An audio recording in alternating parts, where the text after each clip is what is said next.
Semangat pagi! Saya ingin berbagi dengan Anda hari ini hal yang saya syukuri. Kemarin pagi saya bersih-bersih di halaman belakang rumah. Jadi sudah mulai tumbuh rumput-rumput liar di antara jalan di belakang rumah dan juga ada sampah-sampah dari daun-daun pohon nangka dan daun-daun dari pohon tetangga belakang yang terbang ke daerah halaman belakang rumah kami. Jadi selokan itu saya bersihkan supaya tidak menumpuk daun-daunnya di selokan itu karena bisa menyebabkan banjir. Saat ini sementara musim hujan di Pulau Batam. Jadi rumput-rumput liar itu saya cabut dikit-dikit menggunakan tangan. Dan saya teruskan pembersihan halaman belakang itu ke daerah yang banyak tanamannya. Karena rumput liarnya cepat sekali tumbuh dikarenakan musim hujan tadi. Saya cabut pelan-pelan, tapi karena matahari semakin tinggi, cuaca semakin panas, saya sudah mulai gerah. Saya cepat-cepat ambil cangkul yang kecil, jadi saya cangkul aja rumputnya biar cepat terpotong gitu. Saya cangkul, mulai bersih beberapa daerah, beberapa sudut sudah mulai bersih. Tapi ketika saya mencangkul di satu area, saya langsung berhenti karena ternyata ada bibit-bibit cabai rawit yang ikut tercangkul waktu saya cepat-cepat cangkul. Saya ambil bibit-bibitnya karena saya lihat itu adalah tumpukan biji-biji cabai rawit yang sudah ada tumbuh sekitar 2 atau 3 cm bibit cabai itu. Saya sangat sedih karena kenapa ini saya cangkul, padahal kan kalau saya tidak cangkul dan itu dibiarkan tumbuh, nantinya itu akan menghasilkan buah cabai rawit yang lebih banyak. Syukurnya adalah saya mencangkul dengan tanah yang cukup dalam, jadi masih ada akar-akar yang menurut saya masih bisa akan bertahan kalau saya kembalikan lagi ke antara tumpukan tanah. Jadi saya tumpuk lagi di tempat yang lumayan menurut saya agak subur dan saya berharap tumbuhan bibit ini dapat bertahan. Sebenarnya bibit ini tidak saya tanam secara langsung, makanya saya asal cangkul saja. Karena ternyata bibit ini adalah hasil dari tanaman cabai yang tidak sempat saya panen. Jadi tanaman cabai yang tidak terpanen itu dia pecah, karena kering dia pecah, lalu bibit-bibit biji-biji cabai rawitnya ini jatuh ke tanah dan dia tumbuh sendiri karena sedang musim hujan. Jadi saya berharap kepada Tuhan semoga yang sempat tercangkul ini dia bisa bertahan sehingga saya bisa panen nanti suatu saat ketika sudah saatnya. Sambil saya merenung, saya terdiam, saya mendapatkan satu pelajaran di sana. Kenapa bibit cabai itu bisa tercangkul?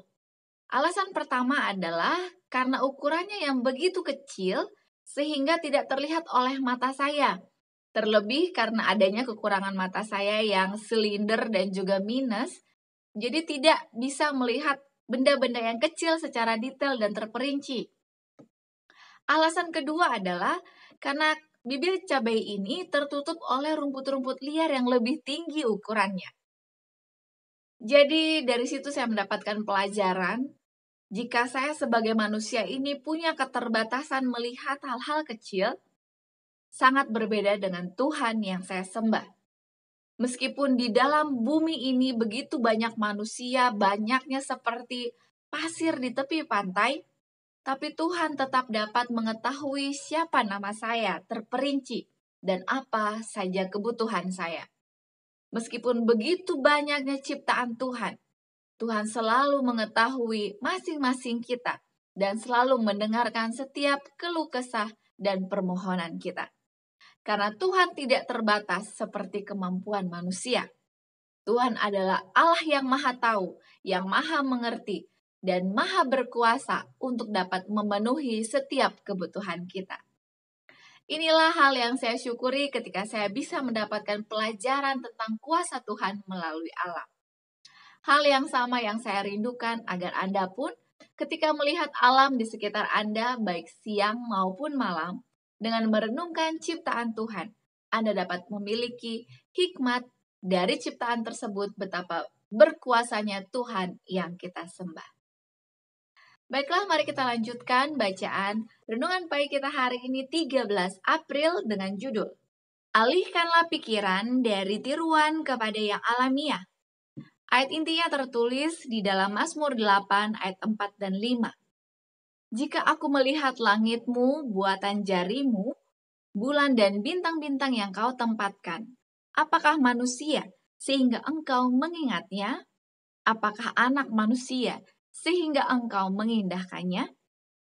Penjelasannya, Allah mendorong kita supaya merenungkan segala perbuatan tangannya di dalam dunia ini.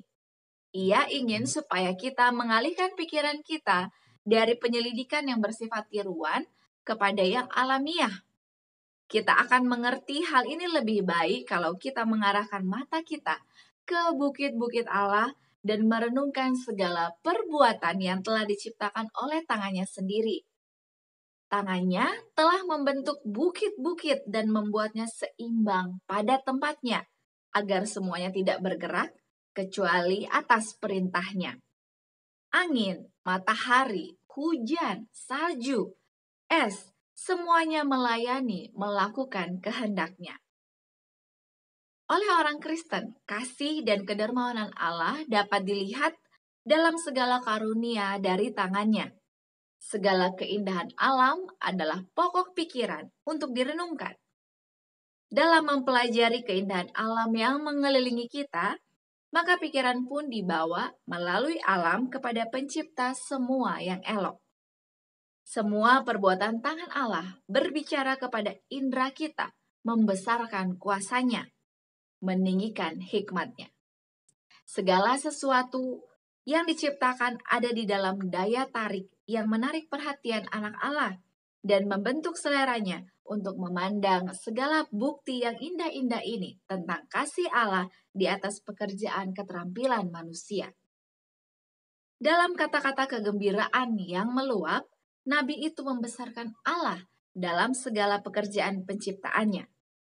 Jika aku melihat langitmu, buatan jarimu, bulan dan bintang-bintang yang kau tempatkan, apakah manusia sehingga engkau mengingatnya? Apakah anak manusia sehingga engkau mengindahkannya?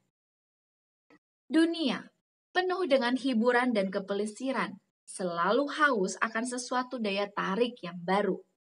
Dan betapa sedikit waktu serta pikiran diserahkan kepada pencipta langit dan bumi. Allah berseru pada semua ciptaannya supaya mengalihkan perhatian mereka dari kekacauan dan kebingungan di sekitar mereka dan mengagumi perbuatan tangannya. Benda-benda langit patut direnungkan. Allah telah menjadikan semuanya untuk keuntungan manusia. Dan sementara kita mempelajari segala perbuatan tangannya, malaikat-malaikat Allah akan ada di samping kita untuk menerangi pikiran kita. Aplikasi bagi kita hari ini, mari kita coba pikirkan suatu waktu, dalam waktu dekat, kita rencanakan bisa jadi piknik ke alam, atau kita memperhatikan secara khusus, baik siang maupun malam, benda-benda ciptaan Tuhan. Dengan memohon kuasa dari Tuhan, saya percaya, pasti akan ada makna yang kita dapatkan ketika merenungkan ciptaan Tuhan. Mari kita datang ke alam ciptaannya dan merasakan betapa besar kuasa Sang Pencipta. Slogan kita, awali hari ini dengan renungan pagi. Di jam ajakan doa saat ini, saya kembali mengingatkan kepada kita semua. Dengan berdoa, Tuhan akan berbicara kepada kita dari hati ke hati. Tetap gunakan waktu khusus untuk bertemu dengan Tuhan dan menunggu atas jawaban dari setiap doa-doa yang sudah kita sampaikan. Jika ada di antara Anda yang rindu untuk sama-sama didoakan, mari saya mengajak Anda untuk dapat menuliskan usulan doa tersebut di kolom komentar di bawah ini. Saya akan menjadi sahabat doa Anda. Meskipun kita mungkin belum kenal satu sama lain. Tapi biarlah melalui doa, kita akan bersama-sama disatukan di dalam kuasa Tuhan. Terima kasih banyak. Kita akan lanjutkan bacaan renungan pagi kita esok hari. Sampai jumpa esok hari. Tuhan kiranya senantiasa memberkati kita semua. Amin.